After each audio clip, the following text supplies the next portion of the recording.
Hello friends, welcome to my new blog. आप सभी को राधे कृष्णा। आई होप आप लोग अच्छे होंगे, स्वस्थ होंगे और खुशहाल होंगे। सुबह हो गई, मैं आ गई। मैंने देखा कि बाहर बारिश हुई थी और फर्श पूरा गीला गीला था। मैंने सुबह का नज़ारा लिया, मतलब थोड़ा देर में बाउंड्री में टहली। उसके बाद मैं भी चली गई ब्रश करने, नहाने।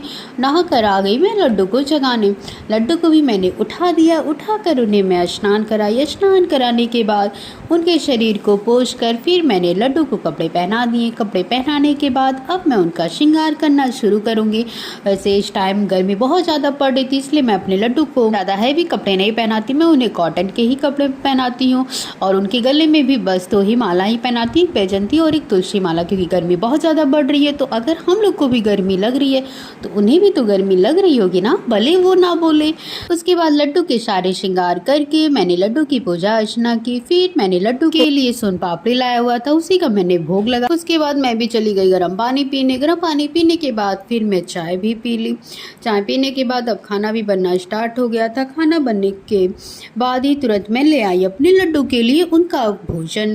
भोजन को मैंने ठंडा कर लिया। उसके बाद फिर मैं धीरे धीरे अपने लड्डू को खाना खिलाऊंगी, जिससे उनके मुंह ना जले, क्योंकि प्रेमानंद बाबा बोलते हैं कि लड्डू गोपाल को गर्म भोजन नहीं कराना चाहिए, क्योंकि वो एक बच्चे की तरह है और बच्चे को कभी भी गर्म खाना बहुत ज़्यादा नहीं खिलाना चाहिए। तो इसीलिए मैंने भी अपने लड्डू के भोजन को ठंडा कर लिया था। उसके बाद मैं अब लड्डू को भोजन कराऊंगी।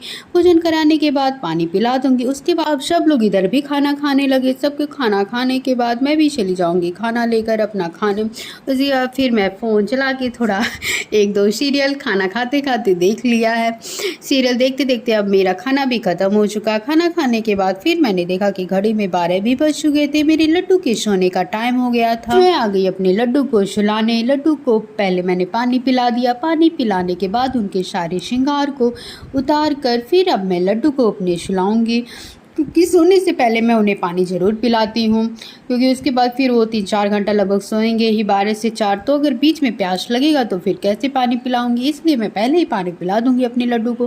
पानी पिलाने के बाद फिर धीरे धीरे अब मैं अपने लड्डू को सुलाने की कोशिश करूँगी। और मेरे लड्डू अब सो चुके हैं। उसके बाद मैं भी चली जाऊँगी थोड़ा देर आराम करने।